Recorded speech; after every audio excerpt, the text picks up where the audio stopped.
We're looking at 6:39 here on Sky 99.5 FM, and we're heading into some news making right away this morning. We've got on the line with us Martin George. He is an attorney at law. He's also one of the commissioners on the Police Service Commission. Good morning to you, Martin George. Yes, hi. Good morning to you, Jesse May. And morning, good Mr. morning George. to your listeners, and good morning to your panel. Martin George, we've got a new government in place following the outcome of Monday's general election. And yesterday, it can be argued a significant statement was made that rather than just appointing the Attorney General and the Prime Minister, which constitutes the government, more or less, the First Minister appointed was the National Security Minister. What is the Rowley administration saying to the population by such a step? Well, I guess it's largely sending a message or, a symbolic gesture to indicate the importance of the entire issue of national security.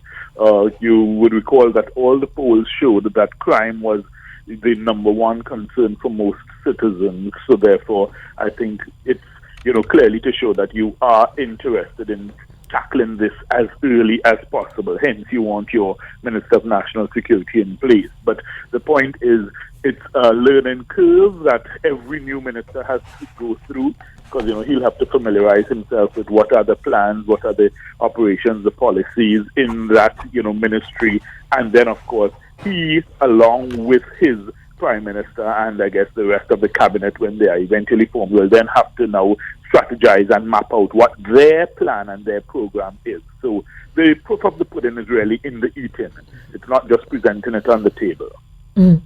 With regard to the new AG, he has outlined, key on his legislative agenda is that issue of procurement legislation, and one of the issues that would have come up on the platform would have been the issue of corruption and white collar crime. Is that another signal being sent by this new administration?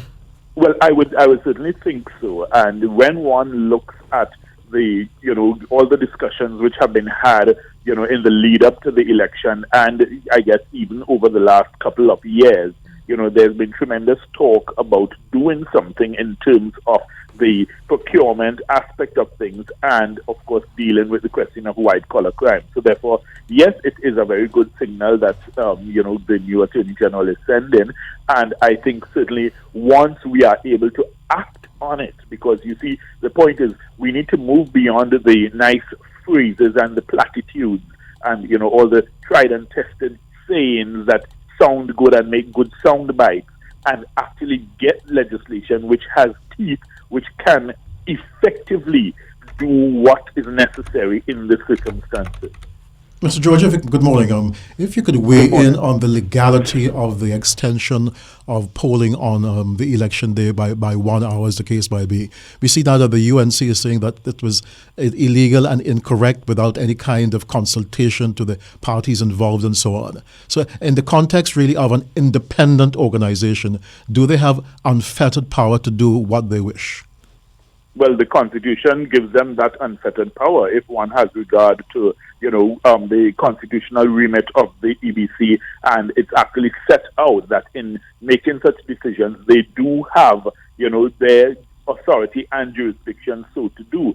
And if it is that there is a complaint, from what I've seen, it appears to be framed along the lines of, a lack of consultation or a lack of notification to the political parties, then I would think that that's a line of reasoning that is going to be fraught with danger as it tries to navigate its way through the legal system. Because first and foremost, the EBC would have, I would think, absolutely no duty to consult with a political party or a political entity before making any such decision. In fact, I think that by itself may, open itself to some kind of questioning if it were so to do. And then secondly, the other scenario which would arise is, for what purpose would a political party need to be consulted? Is it that you are then going to go out and canvass your supporters or,